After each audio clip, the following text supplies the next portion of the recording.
Commander Olivia Grant had been awake for 26 hours straight. The dark circles under her eyes told the story of sleepless nights spent monitoring deep space sensors. Earth's early warning system had detected something 3 days ago: unusual energy patterns at the edge of the solar system. Now, as she stared at the holographic display in the command center, her worst fears were confirmed. "They're here," she whispered, watching as hundreds of black shapes materialized just beyond Mars' orbit. The alien ships resembled obsidian blades, sharp and menacing against the darkness of space. There were so many of them, far more than Earth's defense fleet could hope to match. Lieutenant Peter Shaw looked up from his console, his face pale. "Commander, I count over 300 vessels in the main formation. Their energy signatures are off the charts." Olivia nodded grimly. "Alert. Admiral Burton, tell him it's happening." The command center erupted into controlled chaos as officers rushed to battle stations. Warning sirens blared throughout the orbital defense platform. On screens around the room, similar alerts were triggering at bases across Earth and the lunar colonies. Intelligence Officer Daniel Klein burst through the doors, tablet in hand, sweat beading on his forehead despite the cool air. "Commander, we've decoded their transmission," he reported, handing her the tablet. "They're calling themselves the Zephyrian Collective, a multi-species empire that controls over 3,000 star systems." Olivia scanned the message, her expression hardening. "They're demanding our immediate surrender, all human worlds to submit to Zephyrian rule with no conditions." "That's not going to happen," a gruff voice announced. Admiral Frank Burton strode into the command center. The old veteran of the Mars Rebellion moved with purpose, his weathered face set in determined lines. At 63, he remained imposing, with a shaved head and piercing blue eyes that missed nothing. "Status report," he demanded. Olivia gestured to the holographic display. "The Zephyrian fleet has taken position just beyond Mars. They've established a blockade formation. No ships in or out of the inner system." Frank studied the display, eyes narrowing. "They expect us to roll over without a fight? They clearly don't know humans very well." "Sir, we're outmatched," Peter reminded him. "The 5th Defensive Fleet has only 17 warships." 17 warships crewed by the finest men and women Earth has to offer," Frank corrected. "Open a channel to the alien flagship." Olivia nodded to the communications officer, who quickly established a connection. The main screen flickered, then revealed an alien bridge much larger than their own. In the center stood a tall figure with gray-blue skin and 6 eyes arranged in a circle around what appeared to be a mouth. The alien wore an elaborate uniform covered in symbols that presumably denoted high rank. "I am Admiral Frank Burton of the United Earth Defense Force," Frank announced. "To whom am I speaking?" The alien's mouth parts moved in strange patterns as it responded. "I am Supreme Commander Vorthak of the Zephyrian Collective. Your species has been evaluated and found suitable for integration. Submit now and your people will be treated with appropriate mercy." Frank's expression didn't change. "Supreme Commander, humanity has no interest in being integrated into your collective. We are a sovereign species with our own destiny." The alien's 6 eyes blinked in sequence. "Your defiance is illogical. Our scans show your defensive capabilities are primitive. Resistance will only result in unnecessary loss of life." "Maybe so," Frank replied. "But humans have never been particularly logical when it comes to defending our freedom." He signaled the communications officer to cut the transmission. "Well, that went about as expected," he muttered, turning to Olivia. "How long until the rest of the fleet arrives?" "The UES Defiant is 15 minutes out. The others are still mobilizing from lunar orbit," she answered. Frank nodded. "Commence evacuation protocols for all civilian stations in the outer system, and send the signal to General Hayes on Mars." Olivia knew what that meant. Operation Hornet's Nest was now active. She entered her command codes and transmitted the coded message that would reach Mars through hidden quantum channels the aliens couldn't detect. In the hours that followed, Earth's small defensive fleet gathered in orbit around their homeworld. 17 warships against an armada of hundreds. The odds were impossible, yet not a single crew member requested transfer or showed signs of breaking. "Remember, Frank told the assembled ship captains during their final briefing. Our job isn't to win. It's to make them think they know what humanity is capable of. The Zephyrian fleet advanced slowly, methodically, clearly expecting Earth to surrender before the first shot was fired.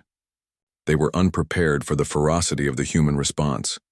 When the battle began, Earth's ships attacked with reckless courage, targeting the largest enemy vessels and ignoring their own safety.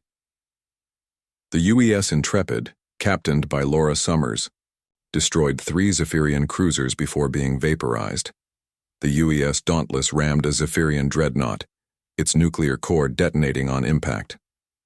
From his command chair, Supreme Commander Vorthak watched with growing concern. These humans fight with remarkable determination for such a young species, he observed to his lieutenant. Their tactics are primitive but effective. They are causing more damage than anticipated, the lieutenant agreed, her forearms working quickly over control panels. We've lost 28 capital ships already. Acceptable losses, Vorthak decided. Concentrate fire on their flagship. The Zephyrian fleet focused their attacks on the UES Steadfast, Admiral Burton's command vessel. The ship's shields failed within minutes under the concentrated barrage. All hands to escape pods, Frank ordered calmly as fires broke out across the bridge. Olivia shook her head. Sir, with respect, we're staying with you. Frank looked around at his bridge crew, saw the same determination in all their eyes, and nodded once. Very well. Let's make sure the Zephyrians remember this day. The Steadfast, engines failing and weapons depleted, changed course directly toward the Zephyrian flagship. Vorthak realized the human's intention too late. Evasive maneuvers, he shouted, but the massive flagship couldn't move quickly enough. The dying human vessel slammed into the Zephyrian command ship, breaching its hull. The Steadfast's reactor went critical, the explosion tearing through both vessels. Hours later, as the last human warship, the UES Defiant, exploded in a blaze of nuclear fire after taking down 3 more enemy vessels, Vorthak stood on the bridge of his new flagship. His uniform was torn, one of his 6 eyes damaged in the attack. Begin the invasion, he ordered. Earth's defenses have been neutralized. His lieutenant studied incoming reports, her expression darkening. Supreme Commander, our intelligence suggests this was merely their orbital guard force stationed around their homeworld. What? Vorthak's remaining eyes widened. Earth's main military forces appear to be elsewhere, she continued nervously. The humans we engaged were only their perimeter security. Vorthak stared at the blue planet below, suddenly wary. You mean that wasn't their entire army? On Mars Colony, General Samantha Hayes watched the Earth Defense Fleet's destruction with grim determination.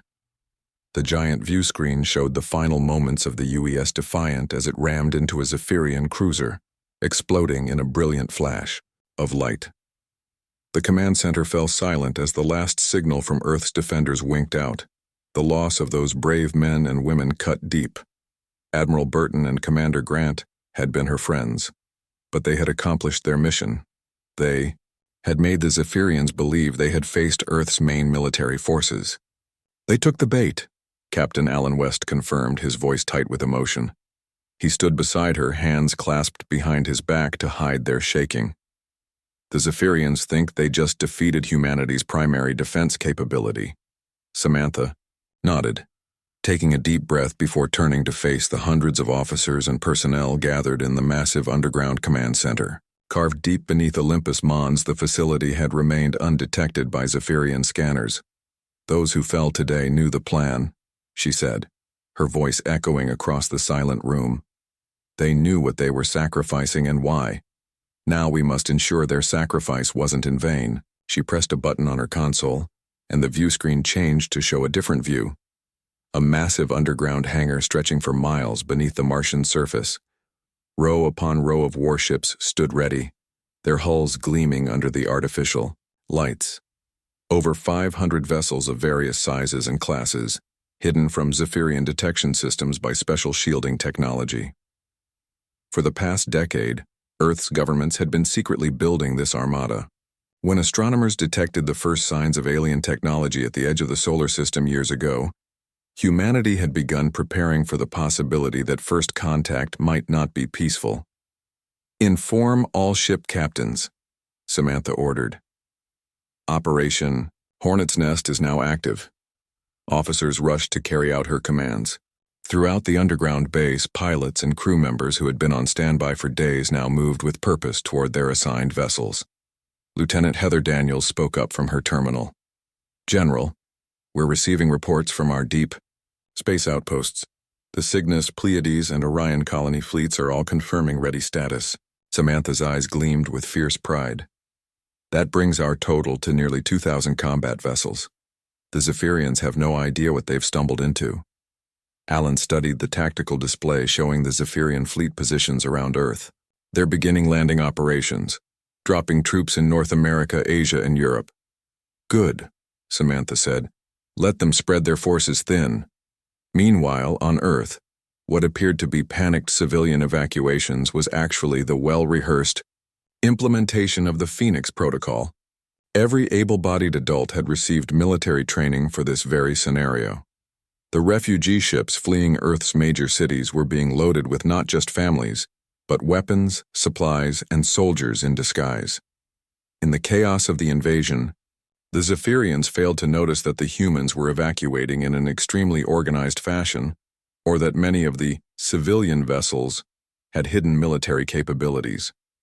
At a hidden base beneath the Pacific Ocean, Commander Greg Powell oversaw the activation of Earth's most closely guarded secret, the Prometheus Project.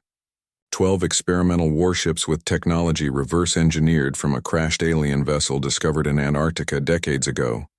These ships possessed capabilities that even the Zephyrians couldn't match. "The invaders think they've seen humanity's best," Greg told his pilots as they prepared to board their vessels. "They haven't even seen us get started." The pilots, 12 men and women chosen from thousands of candidates, stood at attention before him. Each had trained for years in simulators based on the alien craft, mastering control systems that had initially killed test pilots with their extreme acceleration forces. "Remember your training," Greg continued. "The Zephyrian fleet has standard formation protocols. They won't expect ships that can change direction instantly or weapons that can bypass their shields." Lieutenant Wendy Alvarez, lead pilot for the squadron, stepped forward. "When do we launch, Commander?" Greg checked his watch.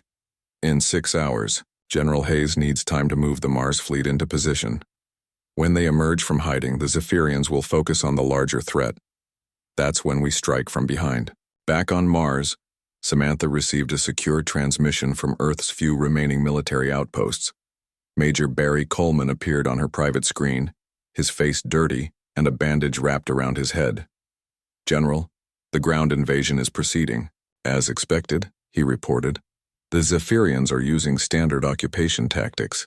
They're setting up command centers in major cities and deploying their forces to secure key infrastructure." "Casualties?" Samantha asked. "Minimal.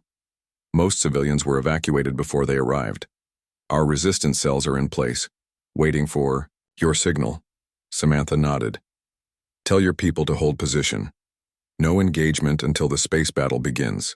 We need the Zephyrians to feel secure in their victory." As the transmission ended, Alan approached with a data pad. "The fleet is ready, General. All ships report combat readiness at 97% or higher. And the new weapon systems? Successfully integrated on all capital ships. The Zephyrian shields won't know what hit them." Samantha allowed herself a small smile. "It's time to show these aliens they picked the wrong species to invade." In orbit around Earth, Admiral Vorthak was in the middle of planning the ground occupation when his tactical officer interrupted with alarming news. "Supreme Commander, our deep space scanners are detecting unusual energy readings from behind the fourth planet." Vorthak frowned. "The fourth planet? The red one?" "Yes, Commander. Mars, they call it. The readings are faint but growing stronger." "Probably just background radiation or solar interference," Vorthak dismissed, returning to the invasion plans. His species had conquered dozens of worlds. Earth was nothing special, just another primitive civilization that had developed spaceflight before they were ready to meet the wider galaxy. The tactical officer looked uncertain, but returned to his station. Minutes later, the readings had grown stronger. "Supreme Commander?" He called again, more urgently this time. "I think you should see this." Vorthak moved to the scanner station, irritation clear in his movements. But as he studied the readings, his 6 eyes widened in alarm. "This can't be right," he muttered. "Run a diagnostic on the sensors." "Already did, sir." "Twice. The readings are accurate." Vorthak stared at the screen in growing horror. The energy signatures were unmistakable. Hundreds of warships powering up their engines. "How?" "We destroyed their fleet." "Apparently not all of it, sir." Before Vorthak could issue orders, alarms blared across his command ship. Multiple FTL signatures detected emerging from behind their 4th planet. His tactical officer shouted, It can't be right. Sensors are showing at least 500 warships." As Vorthak watched in disbelief, the sensor display filled with new contacts. Human warships appearing from behind Mars, breaking formation and accelerating toward his fleet. "That's impossible," he whispered. Then, to his communications officer, "Contact High Command immediately. We need reinforcements." Another officer called out in panic. "Additional signatures detected from their outer colonies. 3 separate fleets approaching at high velocity." Vorthak's mind raced as he tried to understand what was happening. The humans had somehow concealed their true military strength, luring his fleet into a perfect trap. "All ships, battle formations," he ordered. "Prepare for enemy engagement." But even as he gave the command, he knew they were in serious trouble. His invasion fleet was scattered around Earth, not prepared for a space battle, and the human ships approaching were not the primitive vessels they had faced earlier. These were warships built for war, and they were coming straight for him. Admiral Vorthak's command ship shuddered as another explosion rocked its hull. Warning alarms blared across the bridge. Red emergency lights cast an eerie glow over the faces of his crew. "Shields down to 30%. His defensive officer shouted above the noise. "Human vessels are targeting our engine sections." Vorthak gripped the edges of his command console. The battle had been raging for 2 hours, and it was not going as expected. Not at all. "How?" he demanded of no one in particular. "How did they hide so many ships from our scans?" His tactical officer looked up from her station. "They appear to have developed some form of energy-dampening technology. Our sensors simply couldn't detect their vessels until they powered up." Another explosion, closer this time. The bridge lights flickered momentarily. "Damage report," Vorthak ordered. "Decks 7 through 12 breached. We've lost the main weapons array. Fighter bays 3 and 4 destroyed." On the main view screen, Vorthak watched as the human fleet executed a perfect flanking maneuver. Their ships moved with unexpected agility, using the asteroid belt as cover while launching devastating hit-and-run attacks. And their weapons. Somehow these primitives had developed energy weapons that could pierce Zephyrian shields with frightening efficiency. "Supreme Commander," his communications officer called out. "We're receiving distress signals from 37 of our ships. The humans are herding part of our fleet toward the large gas planet." Vorthak frowned. Why would they do that? The answer came moments later when a massive gravitational distortion appeared near Jupiter. Dozens of Zephyrian ships that had been driven into the trap were suddenly caught in an artificial gravity well. The ships struggled against the pull, their engines flaring desperately. But one by one they were crushed by the immense forces or pulled into collision courses with each other. "By the ancestors," Vorthak whispered. "They've weaponized the planet's gravity field." His executive officer, Sub-Commander Kelvor, approached with a grim expression. "Sir, we must consider a strategic withdrawal. Our forces are down by 40%, and the humans keep bringing in reinforcements from their outer colonies." Vorthak wanted to argue, to insist they could still win this battle, but he knew Kelvor was right. The humans had outmaneuvered them completely. What they had thought would be an easy conquest of a primitive world had turned into a military disaster. "All remaining ships," he ordered finally. "Emergency retreat. Return to collective space immediately. Ground forces will have to evacuate on their own." On the bridge of the UES Valiant, Admiral Linda Rogers coordinated the human assault with cold precision. She was 48 years old, with short gray hair and eyes that had seen too much death. during the Mars Rebellion. Now those same eyes watched with satisfaction as the Zephyrian fleet broke formation and began to retreat. "All ships, execute Pattern Sierra," she ordered. "Don't let them regroup." The human fleet moved with practiced coordination, continuing to push the increasingly desperate Zephyrian ships toward Jupiter's gravity well. Captain Joe Mitchell, Linda's second-in-command, studied the tactical display. "Their flagship is making a run for it. Should we pursue?" Linda considered for a moment. "No, let it go. We want survivors to carry the message back to their empire." She tapped her console. "All ships, priority targets are their heavy cruisers and troop carriers. Let the smaller vessels escape." In space, the battle had turned into a rout. Human ships systematically targeted the largest Zephyrian vessels, crippling their engines and weapon systems. The experimental ships from the Prometheus project proved especially devastating, their advanced technology allowing them to bypass Zephyrian shields entirely. Lieutenant Wendy Alvarez piloted her Prometheus-class ship with deadly precision. The neural interface connected directly to her brain, allowing her to maneuver the vessel as if it were an extension of her own body. Her target, a Zephyrian battlecruiser, tried desperately to evade. "Too slow," she muttered, engaging the phase drive. Her ship briefly shifted out of normal space before reappearing directly behind the alien vessel. 2 quantum torpedoes launched from her ship's bays, passing through the enemy's shields as if they weren't there, and striking the critical engine sections. The Zephyrian ship broke apart in a series of secondary explosions. Wendy was already moving on to her next target. On Earth, the ground battle had also turned. When the Zephyrian fleet began its retreat, the scattered human resistance cells launched their coordinated attacks on alien ground forces. What the invaders had thought were frightened civilians suddenly revealed themselves as trained soldiers. Major Barry Coleman led an assault on a Zephyrian command post in what remained of Chicago. His team, disguised as maintenance workers, had been monitoring the alien officers for days. "Now," he ordered through his comlink. Throughout the building, hidden weapons were retrieved from maintenance panels and storage closets. The attack was swift and surgical.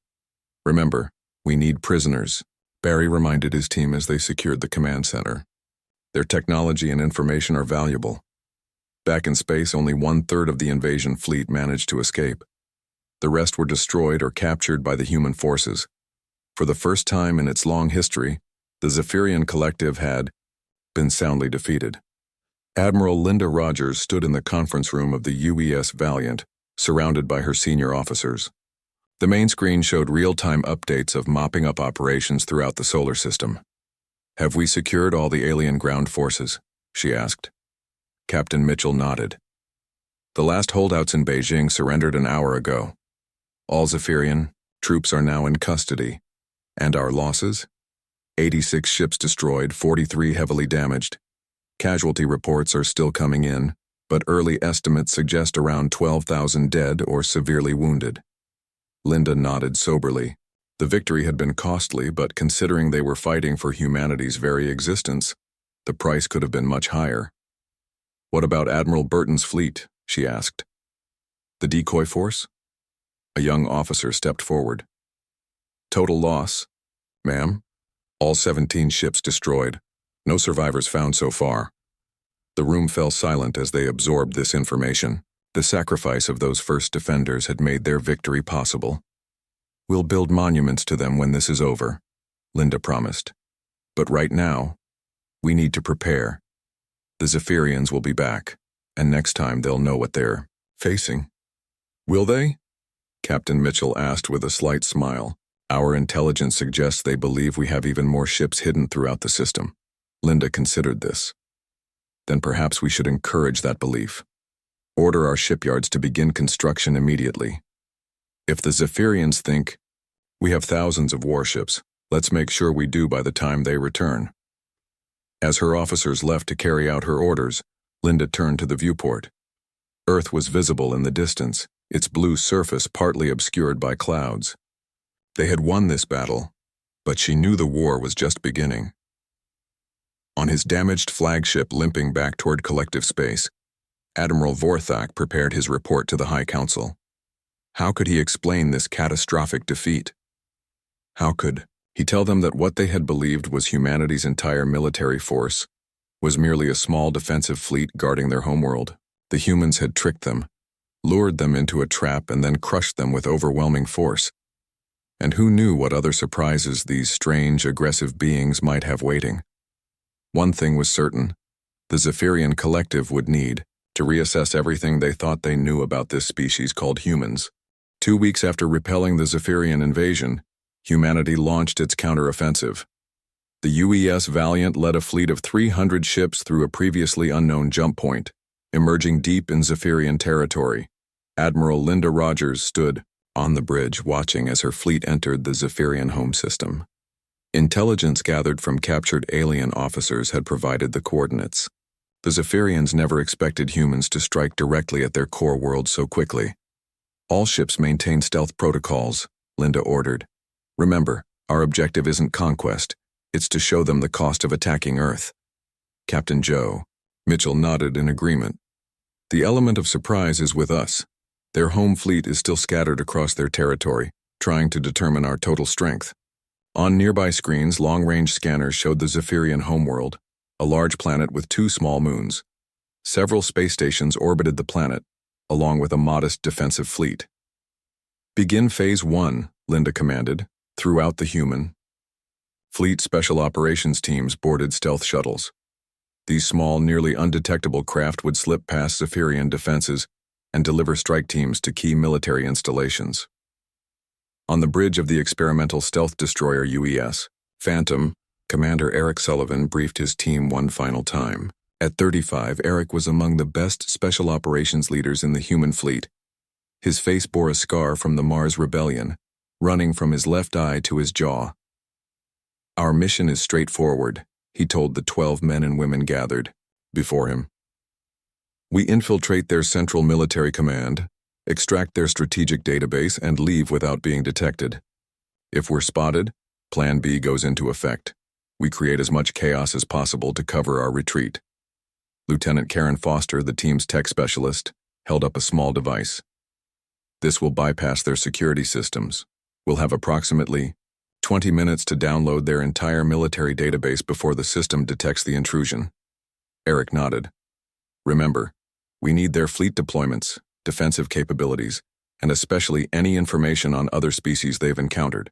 This isn't just about winning this war, it's about preparing for future conflicts. The team boarded their shuttle and launched from the Phantom's Bay. 5 other teams from different ships launched simultaneously, each targeting different strategic locations. Back on the Valiant, Linda received confirmation that all stealth teams were away. Begin Phase 2, she ordered.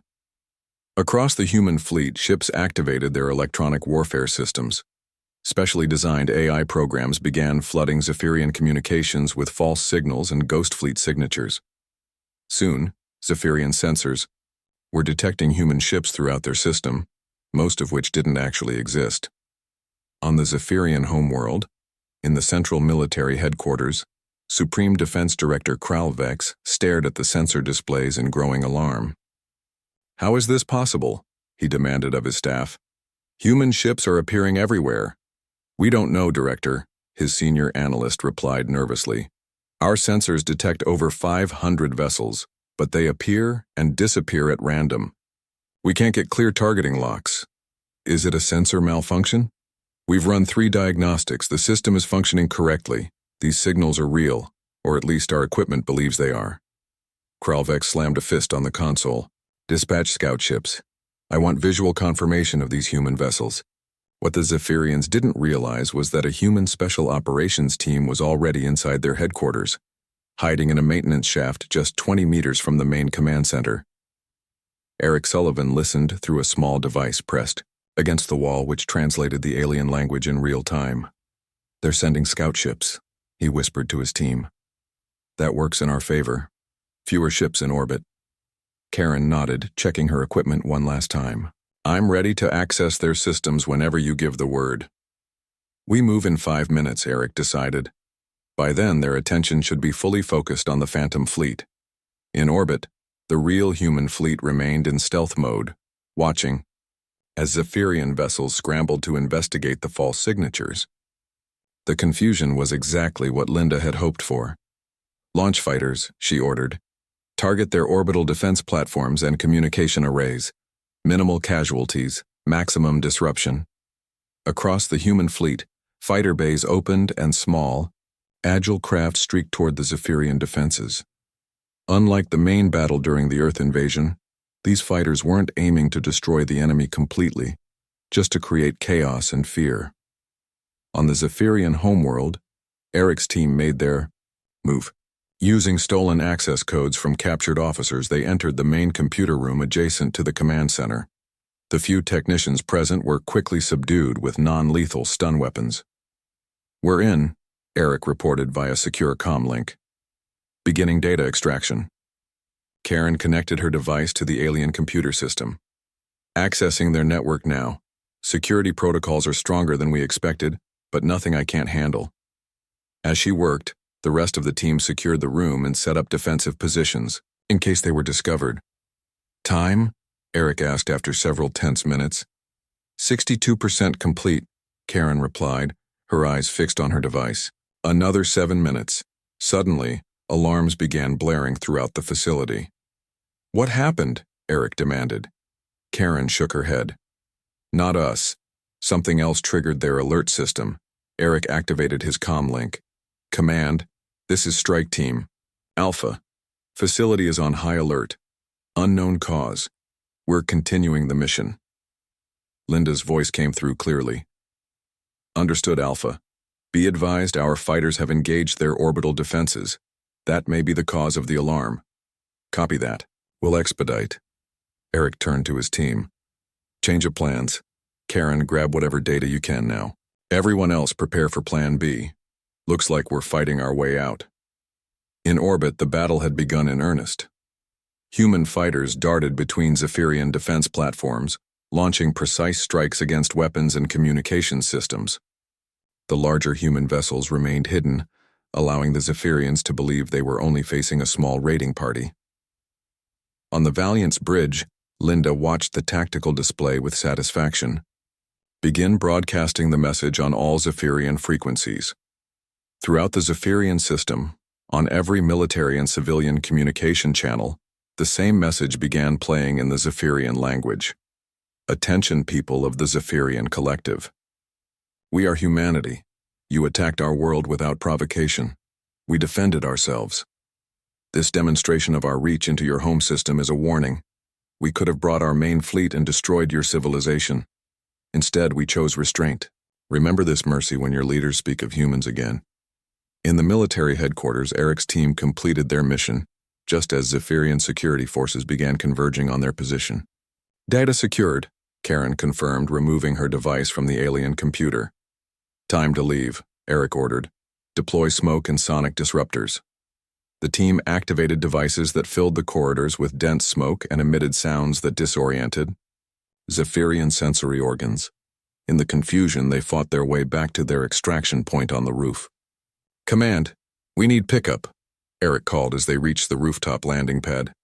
"Mission accomplished, but we've got company." "Hang tight, Alpha," came the reply. "Extraction team is 2 minutes out." As Zephyrian security forces broke through to the roof, Eric's team took defensive positions behind ventilation units and barriers. The firefight was brief but intense.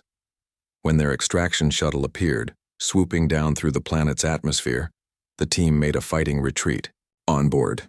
All teams accounted for," Eric reported once they were safely away. "We have the data."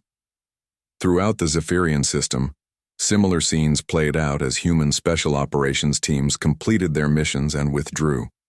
The fighter squadrons, having created sufficient disruption to orbital defenses, also pulled back to rejoin the main fleet. Less than 3 hours after it began, the human strike on the Zephyrian homeworld was over. But the message had been delivered. No place in the year collective was beyond humanity's reach. The peace conference was held on neutral territory, a space station orbiting a barren world on the border between human and Zephyrian space. The station itself was an impressive structure, built in just 3 weeks by combining human and Zephyrian technology as a symbol of possible cooperation. Admiral Linda Rogers led the human delegation. She wore her formal Navy uniform with its rows of medals and ribbons. Behind her stood General Samantha Hayes, Commander Eric Sullivan, and 5 other high-ranking officers representing Earth's combined military forces. Across the large circular table sat Supreme Commander Vorthak, looking considerably more worn than when he had led the invasion of Earth. His skin had paled to a lighter blue, and one of his 6 eyes remained covered with a healing patch. Beside him were several Zephyrian officials, including Defense Director Kral Vex. "Before we begin formal negotiations," Vorthak said stiffly, "my government requires clarification on one matter." "Of course," Linda replied with a diplomatic smile that didn't reach her eyes. "Our analysts have been unable to reach consensus on the true size of your military forces. For transparency's sake, we request an accurate accounting of your fleet strength." Linda exchanged glances with General Samantha Hayes, who nodded slightly. This question was expected. In fact, they had hoped for it. "Commander Vorthak," Linda began, "I'm authorized to confirm that during our defensive actions and subsequent campaign, we deployed approximately 15% of our available military vessels." The Zephyrian delegation visibly stiffened. Their mandibles clicked rapidly. In what humans had learned was their species' expression of alarm. 15%? Vorthak repeated incredulously. "You mean the 2,000 ships we've encountered represent only a fraction of your total force?" "Correct," Samantha confirmed calmly. "Though I should clarify that the number includes our older vessel classes. Our newer ships are still coming off production lines." This was, of course, a carefully crafted exaggeration. In reality, humanity had committed nearly 70% of its combat-ready vessels to the campaign. But the Zephyrians had no way to verify this, and the psychological impact was exactly what Earth's leadership had hoped for. The alien delegates huddled together, speaking rapidly in their own language. The human delegation waited patiently, maintaining their confident expressions. This moment would set the tone for all future relations between the species. Finally, Vorthak turned back to face them. "We appreciate your candor, Admiral. The collective is prepared to discuss terms." What followed was 3 days of intense negotiations. The humans, having studied the data stolen from the Zephyrian military headquarters, knew exactly where to press their advantage. They also knew which concessions they could offer to save face for the Zephyrians. By the 3rd day, both sides had reached agreement on the major points. "The final treaty document is ready for review," announced the neutral mediator, a member of a 3rd species called the Volari, known for their diplomatic skills. Linda took the datapad and read through the key provisions once more. The Zephyrian collective recognized Earth and all human colonies as sovereign territory. No Zephyrian military vessels would enter human space without explicit permission. The collective would pay substantial reparations for their unprovoked attack. Additionally, they would provide advanced technology as a gesture of goodwill to their new human allies. In return, humanity would share their unique innovations in artificial gravity manipulation and stealth systems. Most importantly, both sides agreed to establish a joint defense pact against potential threats from other species. This last provision had been humanity's most brilliant move, turning their former enemy into a buffer between Earth and the unknown dangers of the wider galaxy. "The terms are acceptable," Linda announced, passing the pad to Samantha for her review. Vorthak received his own copy and studied it carefully. "My government authorizes me to accept these terms," he finally declared. "Let it be known that the Zephyrian collective welcomes humanity as equals among the galactic community." The treaty was signed with appropriate ceremony. As the official proceedings concluded, Linda approached Vorthak privately. "Commander, may I speak frankly?" she asked. The alien nodded, his remaining 5 eyes focusing on her intently. "This conflict was unnecessary," Linda said. "Your people misjudged us based on limited information. In the future, perhaps more thorough study before military action would be advisable." Vorthak's mandibles clicked softly. A fair assessment, Admiral. I have learned that appearances can be deceiving, especially when dealing with unusual species such as yours. Indeed. And speaking as one military leader to another, I hope we never need to demonstrate our full capabilities against each other again. The implied threat was subtle but clear. Vorthak understood perfectly. That is my hope as well, Admiral. Safe journey back to your world. 1 month after the treaty signing, on the observation deck of the Mars Military Academy, Olivia Grant, now promoted to Admiral following her miraculous rescue from the wreckage of the UES Steadfast, stood beside Daniel Klein, watching cadets train on the latest simulator. Olivia had been found floating in an escape pod near Venus, barely alive, but still clutching crucial tactical data. Her recovery had been long and difficult, but now she was back on duty, overseeing the training of the next generation of officers. Do you think they'll ever figure out the truth? Daniel asked quietly. Olivia smiled. That we committed almost everything we had to repel their invasion. That our hidden fleets were mostly automated drones and sensor ghosts.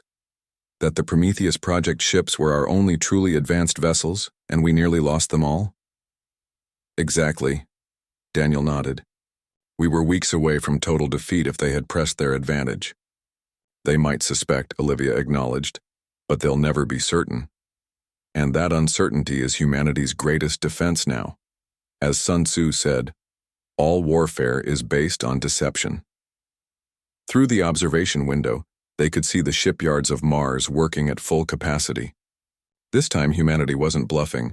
Hundreds of new warships were under construction, incorporating Zephyrian technology acquired through the peace treaty. Besides, Olivia added with a wry smile, given our current production schedule in another 5 years, what we told them won't be an exaggeration anymore. She turned to the massive wall screen showing a map of known space. The territory marked as human space was a tiny bubble compared to the vast expanse of the Zephyrian collective and the even larger territories of other empires beyond. The galaxy is bigger and more dangerous than we imagined, she said thoughtfully. We got lucky this time. The Zephyrians underestimated us and we managed to bluff our way to victory. Daniel followed her gaze to the map. And next time? Next time we won't need to bluff. Olivia gestured to a cadet who had just completed a perfect simulated battle maneuver. The next generation is already learning from our mistakes and achievements. In the vast darkness of space, the legend of humanity continued to grow among the stars. Other alien species heard the stories of how this young race had somehow defeated the mighty Zephyrian collective, and they wondered with growing unease, if that wasn't their entire army, just how powerful are these humans?